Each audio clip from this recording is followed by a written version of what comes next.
My boyfriend wants me to let him have a date with another woman, and he doesn't think that it's weird, so I have a perfect response for him. My boyfriend and I have been dating for 3.5 years. Back in August of 2018, my boyfriend and I went to my best friend's birthday party. It was pretty small, 10 or so people. We both met this girl, a coworker of my best friend, who didn't know anyone else there. At the party, my boyfriend and her were talking quite a bit, and I was with them for a lot of the night, and we got along well. But since I was close with a lot of people there, I obviously had conversations with other people there, whereas my boyfriend and her were not close to most of the people there and therefore talked more. I was super happy that my boyfriend was being outgoing and talkative because he can be a bit asocial at parties, and didn't think anything of them talking a lot, other than, yay, he's having fun, LOL. In December of 2018, the girl reached out to my boyfriend on Instagram and asked him to meet up for lunch to catch up, and they went back and forth about saying how much they got along and how they feel like they could be really good friends, how they don't want to miss out. He showed me the first few messages, and I found it weird how expressive they were about how much they liked each other even though they were only talking for a few hours, much of the time with other people, including myself. I haven't looked at his texts, but she does text him late at night sometimes, and he never replies to her when I'm there. I don't want to cross that line, but honestly, I feel tempted to. I talked to him about it a few times,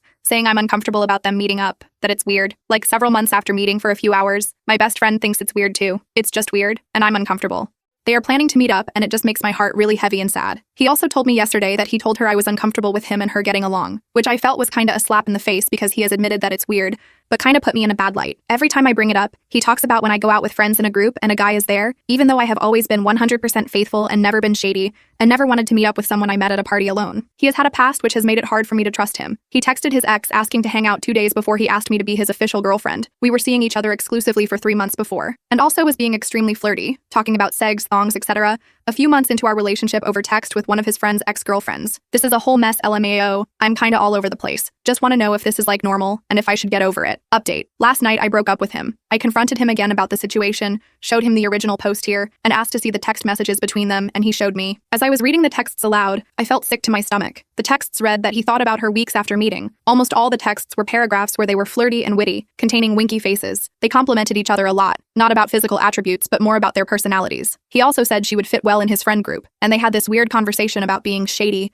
and flirtatiously argued about whether it's a good thing or not. And then finally, the all-time weirdest thing was that she brought up New Year's, which is my birthday, and he told her what we did, and that's when he brought up how I'm uncomfortable and stuff. And she replied along the lines of, I understand, it's hard to know someone's intentions, and then said that I could come the next time they hang out? LOL. He denies having any bad intentions, which I sort of believe. But when you have texts like that, I don't think intent is what really matters, because he's sending out signals to the girl, and that crossed the line in our relationship. A second part which is equally important is that this situation made me realize that we weren't like that anymore. I understand relationships get to be in that comfortable stage, which is completely fine and normal, but I don't think I have romantic feelings for him anymore.